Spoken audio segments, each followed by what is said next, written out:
Imagine landing nearly anywhere in the world without being told where, but you can still pinpoint your exact location from only a few seemingly nondescript clues.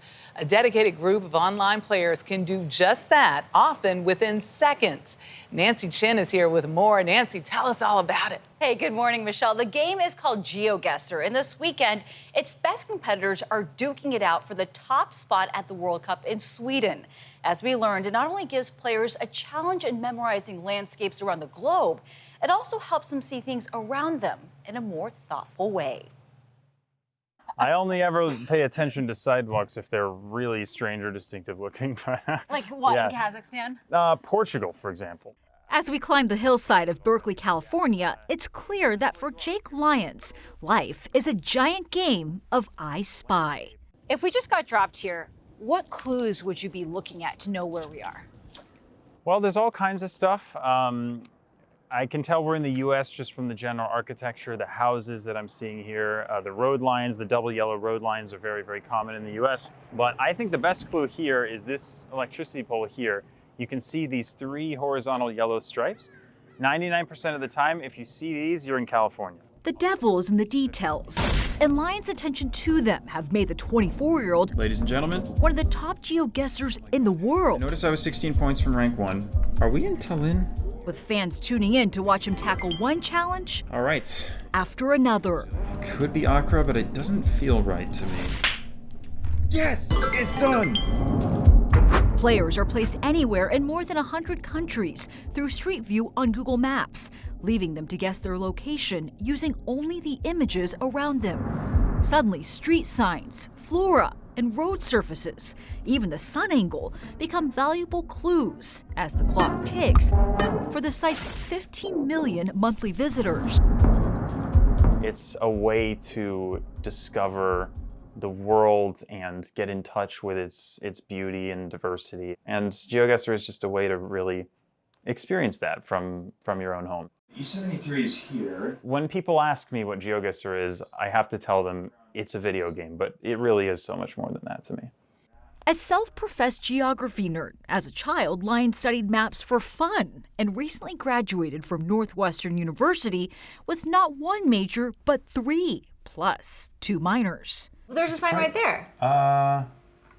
With an exclamation point, unfortunately. Like many of the top players, he's devoted thousands of hours to studying.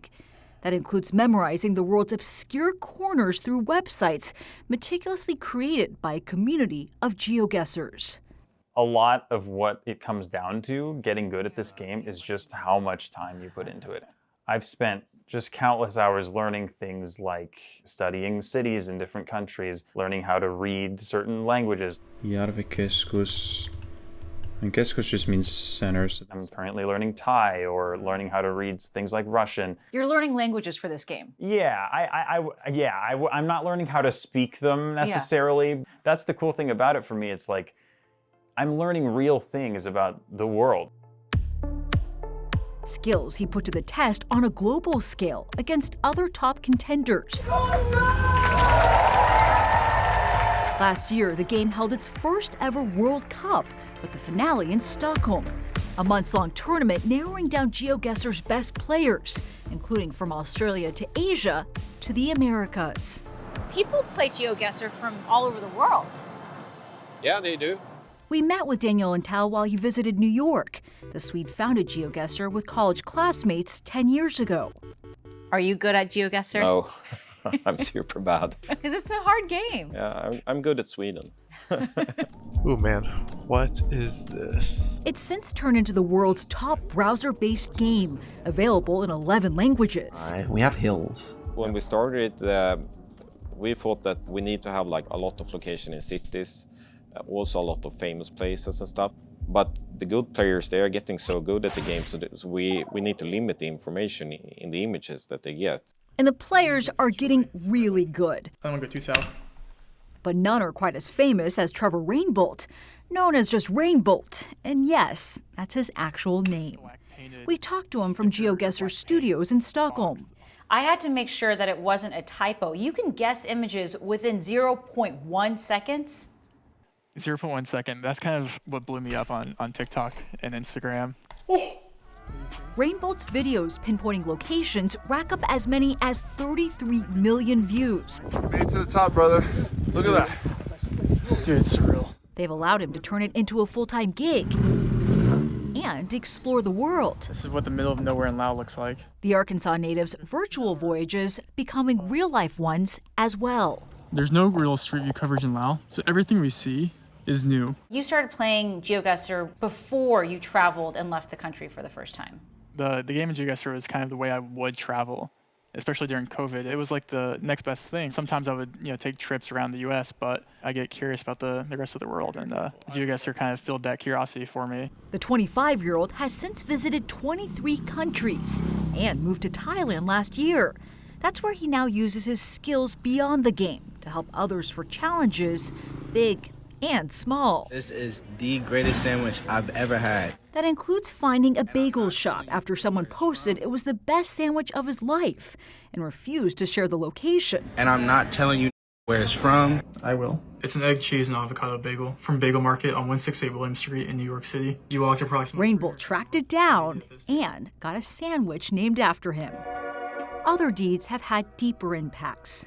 A follower reached out where he only had one photo of his mom because he was adopted, and he didn't really know anything about her besides this one photo. And I was able to locate where that photo was, and that kind of led him on to another route to learn more about his mom and where she was from. And that was probably the first one that was like really, really meaningful, that had actual impact. Driving direction should help you guys. A virtual universe whose real-life footprint continues to expand. Probably right around there. Including for lions.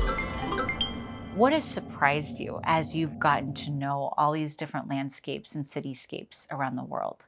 I think what surprised me most is really just how much there is out there.